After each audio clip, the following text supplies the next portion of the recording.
That night, he told me I was draining him. By the next morning, he was posting stories from a five-star hotel with his married ex. If that's what he calls freedom, then I guess I just broke free. I honestly never thought I'd be that person airing out their messy breakup on Reddit.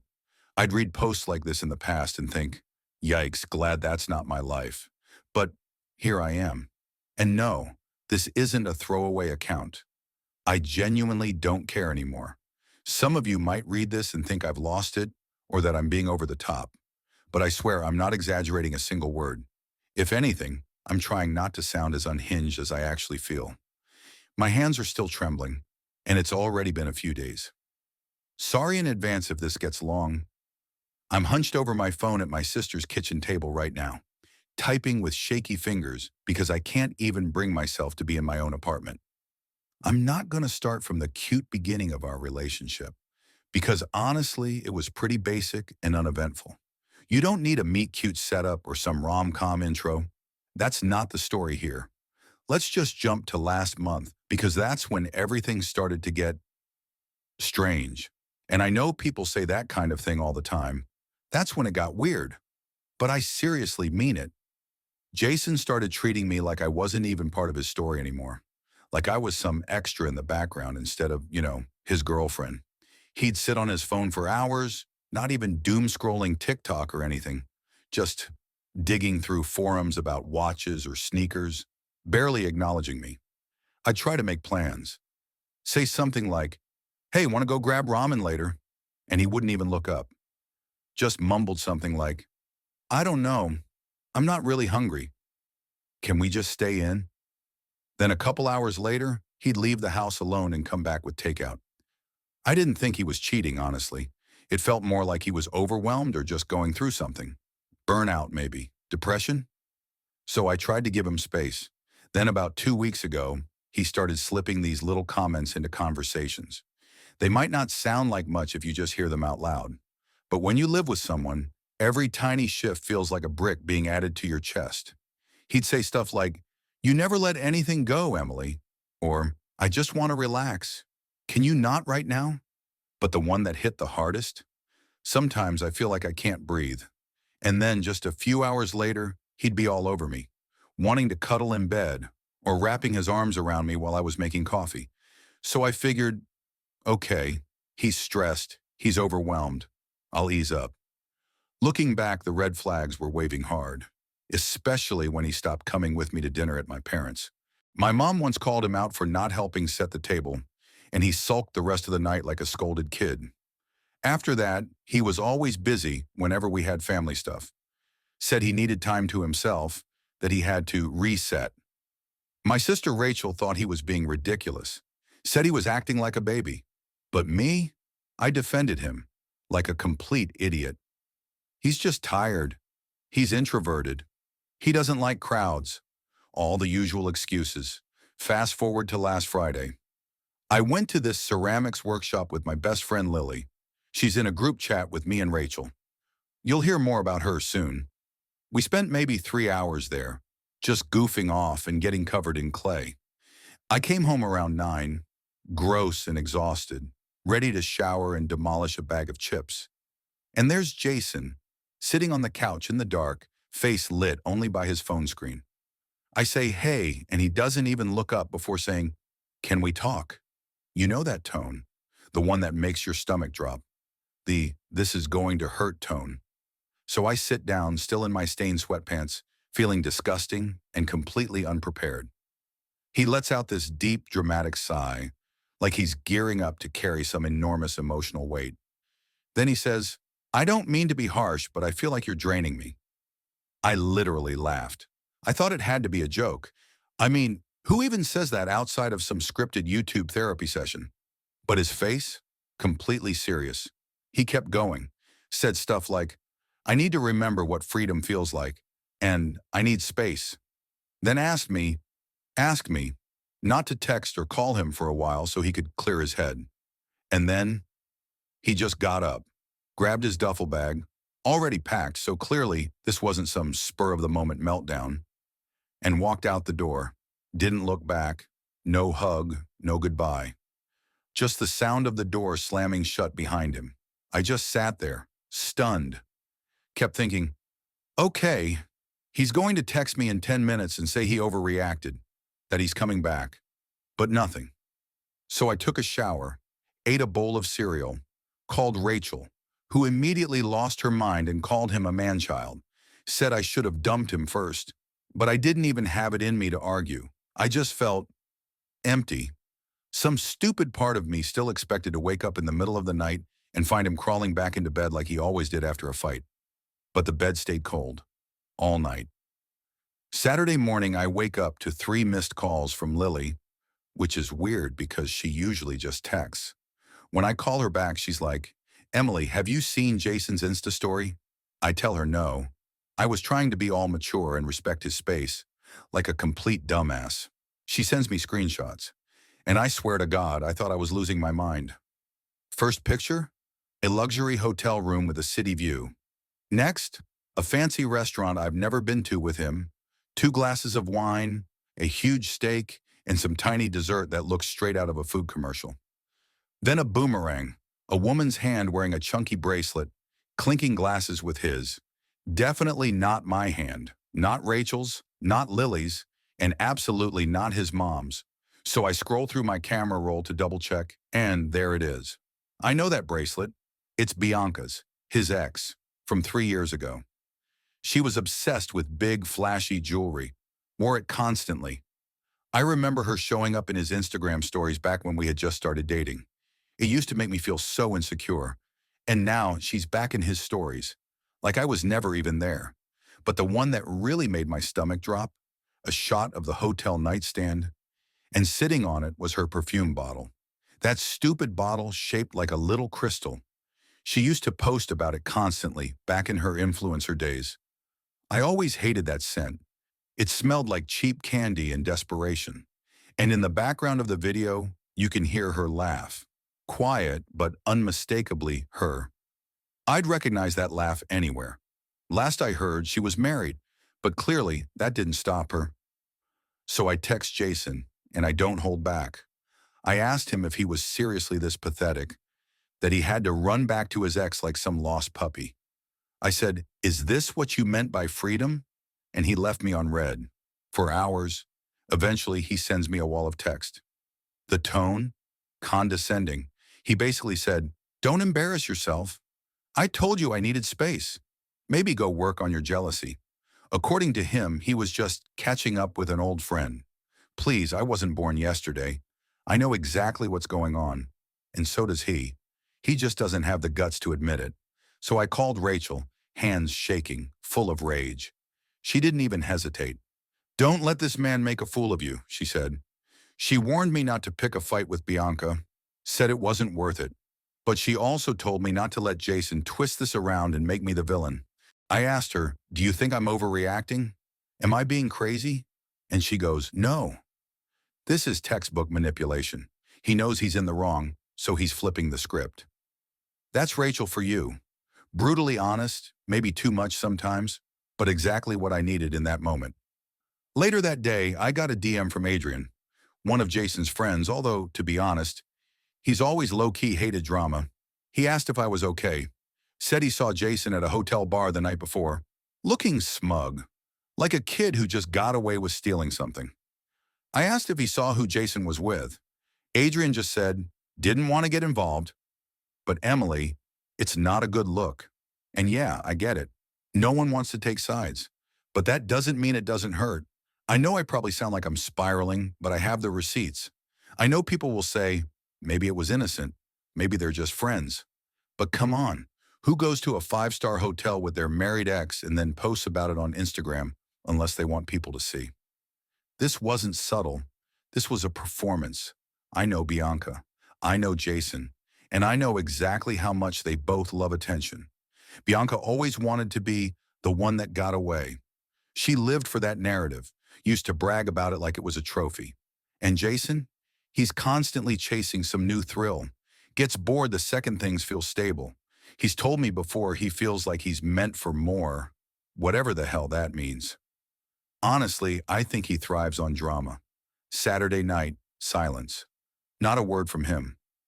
My mom texts me asking if Jason's coming to dinner on Sunday. I just replied, no. He needed space. She calls me immediately, or because of course she does. Moms know. She asks if I'm okay, and I tell her I'm fine. Just tired. She offers to come over, but I say no. I need time to think. Figure out my next move. She says something that sticks. Emily, you don't have to put up with being treated like this. And she's right. It's just harder than it sounds. By Sunday morning, I wasn't even sad anymore. I was just furious. I didn't want him back. Not even a little. But I did want him to know he couldn't just walk away, play the victim online, and expect me to disappear quietly. So I cleaned the apartment, gathered all his crap into one pile near the door, didn't throw it out, just made it very clear he wasn't welcome anymore. I texted, "Your stuff's here. Come get it." He left me on red again, so I tossed everything into a trash bag and left it right by the door. When he finally came by that evening, he couldn't even make eye contact. Just grabbed the bag and muttered, "You're being dramatic." And I said, "No, you're being a coward." He mumbled something under his breath and tried to grab his headphones off the table. I pushed his arm away. He snapped, "Don't touch me." And I said, "Then get the hell out." I know there will be people who say I should have been more mature, that I should have stayed calm, talked it out, been the bigger person. But you know what? I'm done playing polite for someone who treated me like a placeholder. If I'm so draining, then he can go recharge somewhere far away from me. Now I'm just here trying to pick up the pieces. Rachel's letting me crash at her place for a bit. Lily's been sending me dumb memes and forcing me to watch trashy reality TV to keep me distracted. And believe it or not, this still isn't the wildest part of the story. Seriously. I don't know what my next move is yet, but I do know I'm not going to let him slink away like none of this mattered. I've got a plan, and if Jason wants drama, I'll give him drama. If you've read this far, thanks.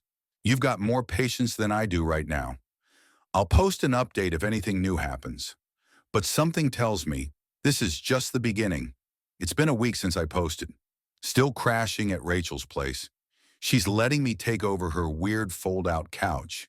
And honestly, her cat has started liking me more than her. I haven't gone back to my own apartment. I can't even look at it. Every single thing in there, every dumb coffee mug, every random sock of Jason's I keep finding, just makes me angrier. Also, side note, why do men own so many socks? Is it like a hoarding instinct? Whatever. Anyway, the thing that's really been killing me, it's not that he left. It's that he gaslit me while doing it. He looked me in the eyes, in my own damn living room, and told me I was the problem, that I was the one being too much, that I needed to go work on my jealousy. Not even 24 hours after dumping me, he's living it up at some five-star hotel with Bianca, who, let me remind you, is married. And somehow I'm the one he paints as unstable. And yeah, I get how that might sound to an outsider. Like, Emily, maybe you're overthinking it. Maybe it's all innocent. But no, I know what I saw. And I definitely know what I heard in the background of those videos. It's always the tiny details that hit the hardest. Like, I opened the fridge at Rachel's place and didn't have to pause and count how many eggs I needed to leave behind for Jason. Didn't have to worry if there was enough oat milk left for his annoying smoothie routine. Or I went to charge my phone next to the bed and instinctively reached to grab my cord, only to realize I didn't have to hide it from someone who borrowed it every single night and never returned it. It's not the dramatic fights or slamming doors that make things real. It's those quiet, everyday adjustments that remind you what's gone. Anyway, back to him. After that whole pickup scene, Jason only took half his stuff. He left behind an old hoodie, a tangled mess of wires, and his precious little coffee grinder, like none of this mattered. He didn't text, didn't call, but his Instagram? Oh, that kept updating just fine. Another hotel room, this time with a rooftop pool, another dinner, 2 plates. One of them had this seafood dish he used to swear he hated, and then another video. Someone's hand, perfectly manicured with bright red nails, clinking a wine glass. And yeah, Bianca's nails have always been that exact red. I even checked her old posts just to be sure. Maybe that makes me sound unhinged, But whatever, I've got nothing but time now. So I vent to Lily, my go-to reality check. She listens and says, Emily, you're not crazy. Men gaslight like it's a competitive sport. But even she hesitates. She goes, are you sure it's Bianca? Could be someone new? And honestly, I didn't blame her, because I was doubting myself too. Then she offers, want me to start watching his stories? I'll screenshot anything sketchy. Of course I said yes. That's how I ended up with a whole little digital evidence folder. Hotel view, her bracelet, the perfume bottle, those red nails, the wine, the laughter, all posted publicly, all obviously performative. And I started to wonder, was this for me? Was he trying to provoke me? Or was he showing off for Bianca? And seriously, what's she even doing in town? Last I heard, she'd moved 2 states away after getting married. So I did what any emotionally wrecked person would do. Some casual stalking. Don't judge me. Turns out her husband Marcus is still posting happy beach selfies with her, tagging her like nothing's wrong. All smiles, totally clueless. That's when something inside me snapped. If this was just Jason being an immature clown, I might have let it slide. But Bianca, she's always loved stirring the pot, starting drama just to watch people squirm. When Jason and I first got together, she'd comment under his posts. Little inside jokes, subtle flirty jabs, never enough to call her out without looking paranoid. I used to let it go, but not anymore. This time I wanted proof, not just for me, for Marcus too. Yeah, maybe that's petty, but honestly, I don't care. If my relationship's going down in flames, I'm not going to be the only one getting burned. I've been the cool, understanding girlfriend for way too long. If she wants to play dirty, I'm ready to out-messy her. Problem is, I barely know Marcus. Met him once, maybe at some group thing. Seemed nice, quiet. Definitely not the kind of guy who gets into drama. So I call Lily again. She asks, are you sure you want to go there? And I'm like, yes. I'm done sitting on my hands. I told her I just need his contact information. She hesitated, said maybe I should just let it go. But I couldn't. I needed to feel like I still had control over something. Eventually she agreed. Said she'd ask around. And while I waited, guess who slid back into my DMS? Adrian. Yeah, that Adrian. Jason's friend who claims to hate drama, but always ends up in the middle of it anyway. He said, saw Jason at the hotel again, this time with Bianca. They were all over each other. He added, sorry if this hurts, but you deserve to know. I told him thanks, but honestly I already knew. Then he said, you should talk to Marcus. I said, I'm trying, but it's not exactly easy. So he offered, I can give you his email. Just don't mention it came from me. I promised I wouldn't. So I sat down at Rachel's kitchen table, opened my laptop, and started writing. It took me 5 drafts to get it right. I didn't want to sound unhinged, but I also didn't want to sugarcoat the truth. I attached the screenshots, wrote something simple. I'm sorry to send this, but I think you deserve to know. I'm not trying to stir up drama or start anything. I just believe the truth should be out there. Then I hit send. My hands were shaking, but I did it anyway. Didn't hear anything for 2 days. And then Jason posts a story. Black background, white text, snakes everywhere. Trust no one. I laughed out loud, because obviously it was aimed at me. And the irony, absolutely hilarious. Coming from the guy lying through his teeth while parading around with someone else's wife. Rachel looked at me and said, he's just pissed because you're not chasing after him. Lily added, he's always loved playing the victim. And I just shrugged and said, he can keep acting. I'm done being part of the audience. Then finally, Marcus emailed me back. It was short. He wrote, are you sure? How do you know it's her? And I get it. He didn't want to believe it. So I sent more. Screenshots. A couple of older photos from Bianca's account showing her wearing the same exact bracelet. Same perfume bottle on the nightstand. Same signature nails. I wrote, I'm really sorry, but I wouldn't lie about this. He didn't respond. But the next day his Instagram went private. So did Bianca's. Rachel goes, she's hiding. Lily says, Or maybe Marcus confronted her. Honestly, I didn't care anymore. I'd done what I had to do. Then, out of nowhere, Jason calls me. Not a text, a full-on call. I let it ring. He tries again and again. The third time I answer, mostly because I'm sick of the buzzing. He jumps in immediately. What the hell are you doing, Emily? You're trying to ruin my life. I say, I'm just making sure the truth gets out. And he snaps back, you didn't have to drag Marcus into this. You're being petty, vindictive, crazy. I tell him, you started this, not me. He says, you're obsessed. You need help. I laugh, actually laugh. Told him maybe he should focus on getting his own life together before trying to critique mine. He hung up, and weirdly, I felt calm. No guilt, no second guessing, just clarity. Rachel goes, you did the right thing.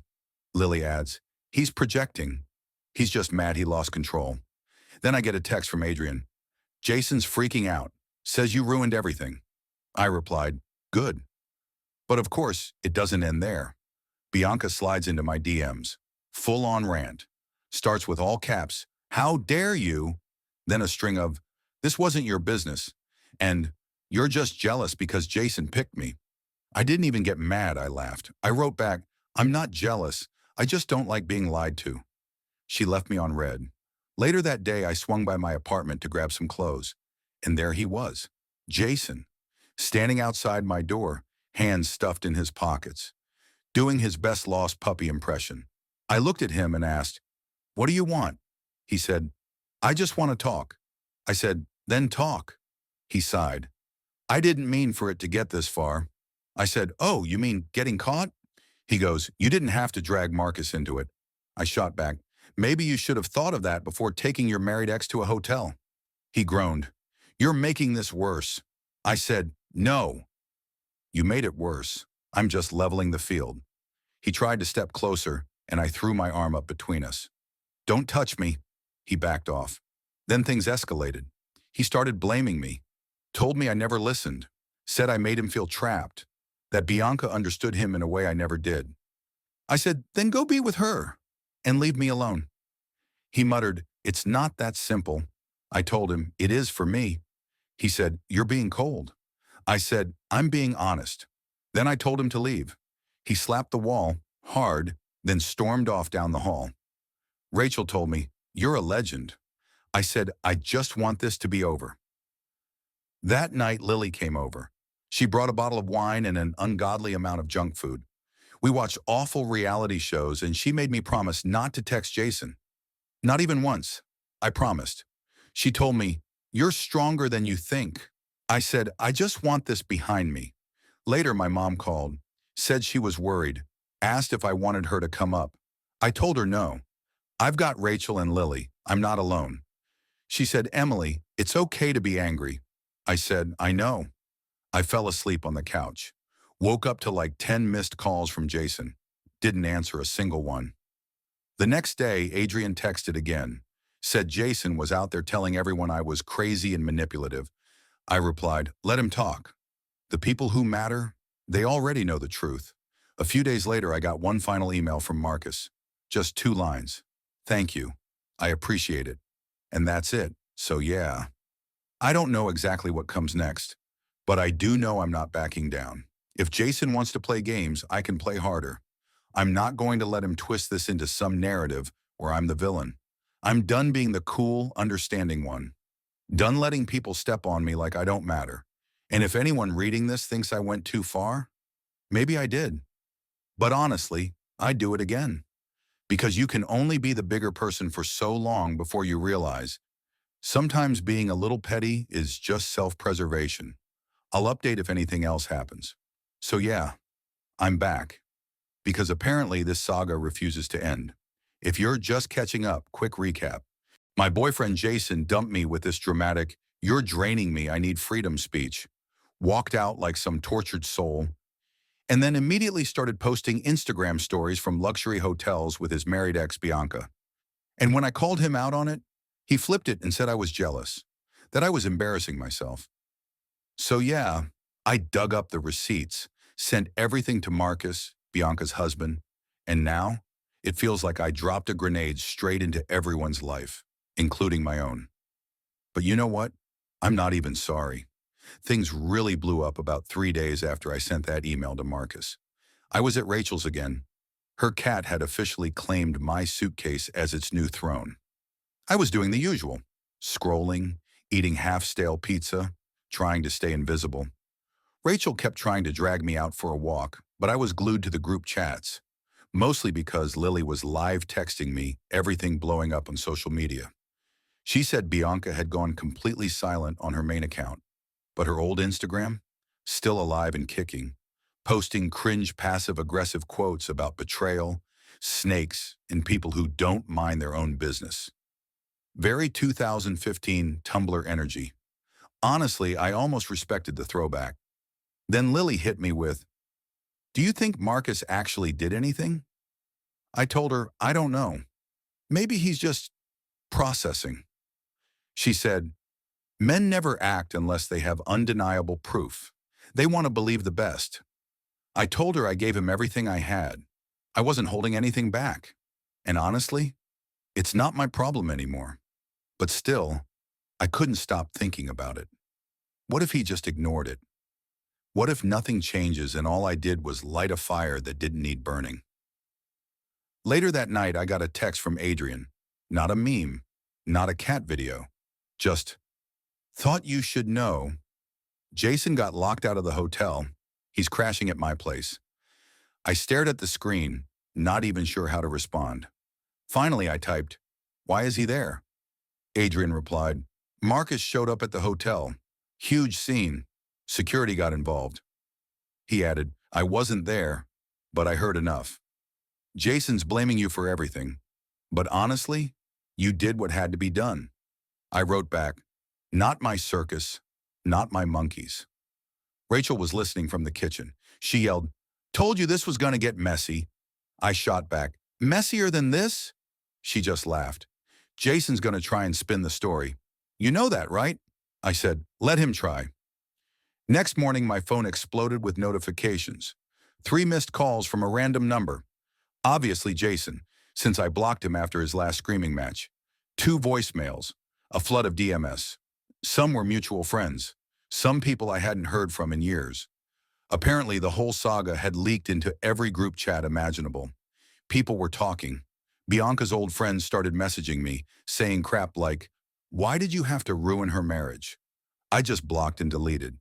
I don't owe anyone an explanation. I listened to one voicemail.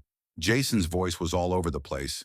First furious, accusing me of sabotaging his life, then suddenly pitiful, whining about how I always do this. There was a long pause, and then he just hung up. In the background, I swear I heard Adrian telling him to chill. I deleted it. I wasn't in the mood. That afternoon, I finally went back to my apartment to grab a few essentials. Rachel's place is great, but I missed my clothes, missed my espresso machine. The building was eerily quiet, and I actually liked it. Halfway through packing, there was a knock at the door. I checked the peephole. Jason. I debated pretending I wasn't home, but then he knocked again. Louder this time. I opened the door just a crack. "What do you want?" I asked. He said, "Let me in." "I just want to talk." "Nope," I replied. He tried to push the door open. I shoved it right back. He scoffed. "Stop being childish. I just need to grab my charger." "You already took it," I said. "Number, I need the black one." I sighed, grabbed it from the drawer and tossed it into the hallway. He stared at me, then muttered, "You really had to do this, Emily?" I asked, "Do what exactly?" He snapped, "Ruin everything, like you always do." I said, "You ruined it all by yourself. Don't put that on me."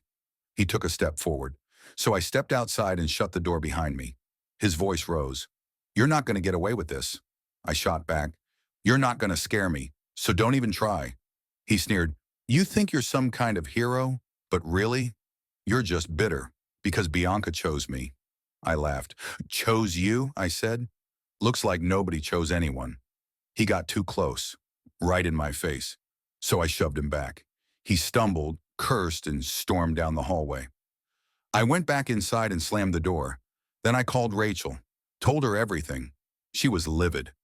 "If he shows up again, call me," she said. "I'll come over." I told her, "I've got it." She said, "I know, but I'm serious. Don't let him back you into a corner." "I won't," I promised. Later that night, Lily showed up with takeout. We sprawled out on the couch, watching dumb shows and actively avoiding any conversation that involved men. She told me people at her gym were gossiping about the whole hotel fiasco, and she was pretending like she knew nothing. I said, "Honestly, it's kind of satisfying that for once, the drama's about him and not me." She warned, "You know he's going to try and twist the narrative." I shrugged. "Let him." She looked at me and said, "Damn, you're colder than I thought." I told her, "I'm not cold. I'm exhausted." 2 days passed. Then I got a message from Bianca. No all caps meltdown this time. I just, "Hope you're happy." I didn't reply. That same day, another email popped up from Marcus. It simply said, "Thank you again." I responded, "I'm sorry it had to come from me." He never wrote back. Adrian messaged me later. "Jason's not doing great. Barely sleeping, drinking too much, blaming literally everyone but himself." I replied, "And what exactly do you expect me to do about it?" Adrian said, "Nothing. I just thought you should know." Then he added, "I never liked the way he talked about you anyway." I said, "Thanks for saying that now." He replied, "Yeah, I should have said something sooner." I told him, "It's fine." Then, plot twist, I ran into Bianca in the wild, like actual real-world wild, at the grocery store. She had on massive sunglasses, looking like she stepped off the cover of a fashion mag, except with dark circles under her eyes. I thought about turning and walking the other way, but she spotted me first. She marched straight up and hissed, "You did this on purpose, didn't you?" I smiled a little. "Maybe I did." She snapped, "You're just jealous. We had something you never understood." I said, "Well, it looks like you don't have it anymore." Then she slapped my arm. Not hard, more for the noise. Everyone in the aisle turned to look. I didn't flinch. I just stared her down. She muttered something under her breath and stomped off, her sunglasses slipping slightly to one side. I texted Rachel, "Guess who I just ran into?" She replied, "You have all the luck." Later that night, Jason called again. I didn't pick up. He followed with a string of texts, paragraphs about how I ruined his life, how he can't go anywhere without being judged, how I have no idea what it feels like to be hated by everyone. I wrote back, "You did this to yourself, not me." Then he left another voicemail, just him breathing, then hanging up. I blocked his number. Again. Even Lily asked, "Do you ever regret it?" I said, "No." She raised an eyebrow. "Not even a little?" I thought for a second. "Maybe I wish it hadn't been so public," I admitted. "But honestly, I'm glad she finally got what she deserved." She laughed. "You're savage." I said, "You have no idea." The next day, Rachel and I boxed up the rest of Jason's leftover junk, taped it shut, left it in the lobby with a note, "Come get this, or it's going in the trash." Jason texted her, "You're both insane." She wrote back, "Try us." He didn't show. Rachel said, "You should really change your locks." I said, "Already on it." I called the super, paid the stupid lock fee, and picked up new keys. That night, for the first time in what felt like forever, I slept all the way through. So yeah, that's where I'm at. I'm not on some healing journey. I'm not rising from the ashes like a self-help cliche. I'm just trying to reclaim my life, minus the chaos. But I also know this story isn't really over. Because if there's one thing I've learned about Jason, it's that he never lets things go. And neither do I. If he pulls anything else, I'll update. But right now, I just want 1 week. One full week without voicemails, without drama, without explaining myself to anyone. Do I think I'll get that peace? Honestly, I'm not holding my breath. So I guess I'm back. Probably for the final time. Unless Jason finds a brand new way to humiliate himself. Though honestly, I think he's finally out of material. It's funny. When I started all this, I thought maybe I'd get some advice, or just scream into the internet void. But reading the comments here, that helped more than anything anyone in my actual life said. To all of you, thank you. Thanks for reminding me I'm not crazy. Or if I am crazy, at least I've got company. So here's how it all ended. Buckle up, because somehow it still got messier. The weirdest part? The silence. After that grocery store slap, yes, she really did that. There was radio silence. No angry messages. No late night calls. Not even one of Jason's dramatic Instagram quotes. For 5 days, it was like he vanished. I started to think maybe finally it was over. That maybe I could go back to my peaceful little life, filled with meal prepping and doom scrolling. Then, out of nowhere, I got a voicemail from an unknown number, ignored it, then another, and another. By the end of the day, I had four. Curious, I listened to one, just to see if it was a spammer. Nope, it was Jason, but this time he sounded different. Not angry, not fake calm, just off. His voice cracked. He said, "Can we talk?" He said, "I'm sorry." He said, "I messed up." He sounded like he might have been crying, or maybe hungover, or both. Hard to tell anymore. I didn't respond, blocked the number again. But then he started texting Rachel, which, honestly, is a whole new level of pathetic. She sent me the screenshots. He wrote, "I need to talk to Emily. Please, just 5 minutes." Rachel replied, "You had your 5 minutes. You wasted it." Jason tried one last guilt trip, texted Rachel with, "You're her sister. How can you be so cold?" She sent him a single thumbs up emoji. That was it. I tried to settle back into real life. Finally moved back into my apartment. Say what you want about Jason. At least he didn't break in or leave anything gross behind. Just a bunch of mismatched socks and one mug I always hated. I cleaned everything, changed the sheets, poured the leftover oat milk down the drain, and promised myself never again. The place felt strange, like something had been exorcised, but also, finally, mine again. I ordered a pizza, put on a random podcast, and sat on the floor eating straight from the box. That was the first moment it felt like I had my space back, like I was claiming it for me again. Then the emails started. Yes, emails. Who even sends emails anymore? Each subject line more pathetic than the last. Please, can we talk? I'm sorry. I didn't respond. Not once. One of them read like a full essay. He went on, said he hadn't been thinking clearly, that he just wanted to feel young again. Said he never stopped loving me. Claimed Bianca ghosted him after Marcus found out. That he deserved a second chance. That people make mistakes. I just skimmed it, hit delete, and moved on. Rachel rolled her eyes. He's just lonely now that everyone bailed on him. Lily said, he's trying everything. Guilt, nostalgia, fake enlightenment. Even Adrian chimed in. Jason's out here telling people you destroyed his life. But honestly, nobody's really buying it anymore.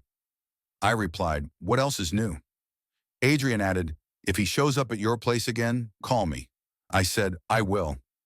The next escalation came on a random Tuesday. I was working at my kitchen table when I heard a knock. Looked through the peephole. Yep, Jason. I thought about pretending I wasn't home, but he knocked again, then sent a text. I'm outside. Please, just 5 minutes. I cracked the door. What do you want? I asked. He looked tired, eyes red. I just need to talk, he said. Then talk. He started with more apologies. I know I messed up. I lost everything, he said. I told him, that's not my problem. He said, you were the only one who ever cared about me. I miss you. I can't sleep. I can't eat. I said, you already had a second chance, and a third, and a fourth. I was stupid, he whispered. He tried to step closer. I kept my hand on the door, making it clear, not today. Please, he begged. I'm begging you. Stop begging. It's gross. He reached for my arm. I swatted his hand away. He swore, looked like he was about to cry, then just stood there useless. You should leave, I told him. I have nowhere to go, he said. I looked him dead in the eye and said, not my fault. He mumbled something about ruining everything. I said, welcome to the club. Then I slammed the door. Texted Rachel. He showed up. She asked, Want me to come over? I said, nah, I'm good. She replied, let me know if he tries it again. I said, I will. After that, it was just a steady stream of desperate attempts, voicemails at 2 a.m., texts from random numbers, even a Facebook message request, like it was 2009. All the same garbage. I miss you. I'm sorry.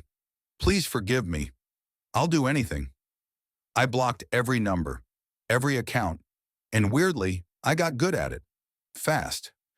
Adrian checked in again, said Jason was pretty much persona non grata now, even among the mutuals. Some folks were annoyed at me for airing dirty laundry, but most were just over Jason and his drama. Lily said, he's like a broken record. Eventually, he'll get bored and latch on to someone else. I said, maybe, but I'm not giving him another shot to turn me into the villain again. One night over dinner at Rachel's, she asked, do you ever think about forgiving him? Not even a little, I said. She raised an eyebrow. Not even for closure. I said, closure is a scam. She laughed. You're colder than I remember. No, I said. I'm just done.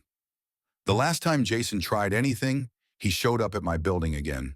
This time I didn't answer. He waited around 15 minutes, then left. Later I found a folded up note shoved under my door. It said, I'm sorry, I hope you find someone better. I tossed it in the trash. Then out of nowhere, Marcus messaged me, just a simple, hope you're doing better. I replied, yeah, thanks. And that was it. I didn't ask about Bianca, didn't want to know, didn't care anymore. It's been 3 weeks since everything went down, and I'm not gonna lie, I'm not happy exactly, but I'm definitely lighter. Jason still creeps on my alt account sometimes, likes random old photos like I won't notice. But I went to brunch with Lily, bought myself a ridiculous oversized plant, started a new show, and spent the whole weekend hate watching it. I'm not healed. I'm not in some shiny new chapter of growth and enlightenment. But I'm not angry anymore. Just tired and a little proud. So if you're reading this and wondering if it's worth it, burning it all down just to get your power back, I don't know. Maybe not always. But sometimes when someone spends months making you feel small, making you question your sanity, the best revenge is proving you're not, and then walking away. I never thought I'd be that girl, but I am. And honestly, I think I did okay. Thanks for listening, internet strangers. If you ever see a guy named Jason sulking in a hotel bar, just keep walking or buy him a drink. IDC. I'm busy living my life now. End of saga, I hope.